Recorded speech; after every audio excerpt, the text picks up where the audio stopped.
What's up, learners? I hear this question found to be tricky. Don't worry, here is your favorite YouTube channel. That's so easy. आज मैं breathing और exchange of gases के बारे में पढ़ाने वाला हूँ. आपको ह्यूमन रेस्पिरेटरी सिस्टम का ट्रैक मैं बताने वाला हूँ. ये बहुत ही इम्पोर्टेंट ट्रैक होता है जो कि कैसे एयर अपने लंग्स में इंटर होती है, ब्रोंकियोल्स तक और एल्वोलाई तक इंटर होती है. ये सब मैं बताने वाला हूँ. बहुत ही इम्पोर्टेंट टॉपिक है, ध्यान से सुनिए. बहुत ही इम्पोर्टेंट टॉपिक है यार. पहले आपको कन्फ्यूजन होता है कि पहले नसल पैसेज की नसल चेम्बर, तो ये दोनों भी एक ही होते हैं, नसल पैसेज और नसल चेम्बर. ये आप ध्यान में रखिए.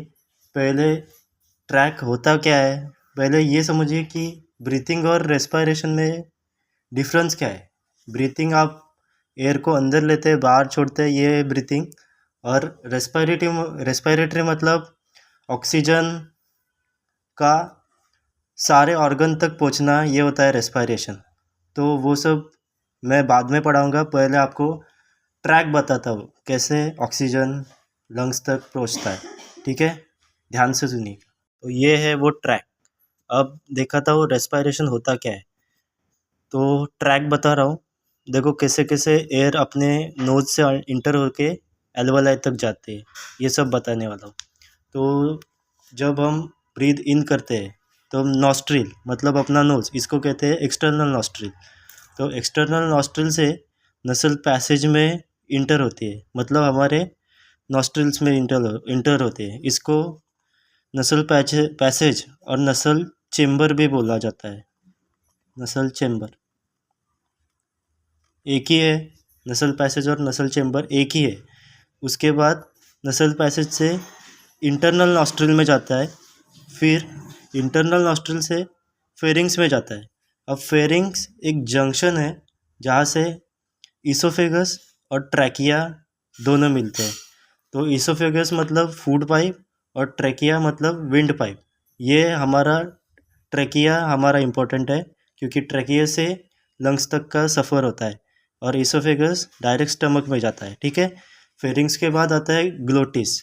ग्लोटिस एक एक क्या बोलते हैं आपने, ओपनिंग है जो कि एयर को इंटर करता है. और एपिग्लोटिस उसके ऊपर एक कैप होती है जो कि प्रोटेक्ट करती है फूड अंदर ना जाए लंग्स के, इसके लिए. ठीक है, इसको कहते हैं एपिग्लोटिस. उसके बाद आता है लेरिंग्स. लेरिंग्स एक साउंड बॉक्स है जो कि कार्टिलेज का बना होता है. लेरिंग्स के बाद आता है ट्रेकिया.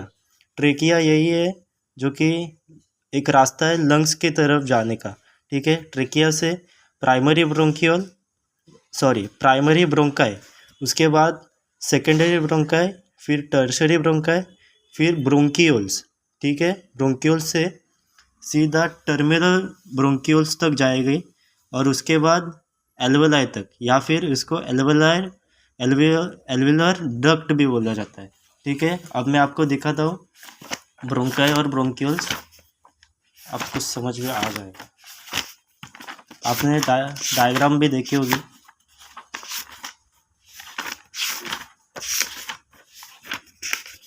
ये रहा, ये है ट्रैकिया, ये है ट्रैकिया, ये है एपिग्लोटिस, ये लेरिंग्स, ये ट्रैकिया,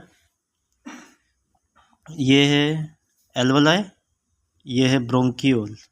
ठीक है. और ये है बड़ा पार्ट है ना, वो होता है ब्रोंकस. ठीक है, जो कि ब्रोंकाई होता है. ठीक है, ध्यान से सुनना. एक्सटर्नल नोस्ट्रिल, नसल passage, internal nostril, pharynx, glottis, उसके बाद लेरिंग्स, फिर trachea, primary bronchi, secondary bronchi, tertiary bronchi, फिर ब्रोंक्यूल्स और फिर टर्मिनल ब्रोंक्यूल्स, फिर एल्वोलाई. ठीक है. ये सारे रास्ते ध्यान से याद रखना.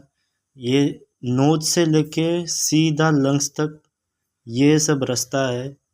ये रास्ता बहुत ही इम्पोर्टेंट है. इससे क्वेश्चन 2 से 3 बनते नीट में. ठीक है.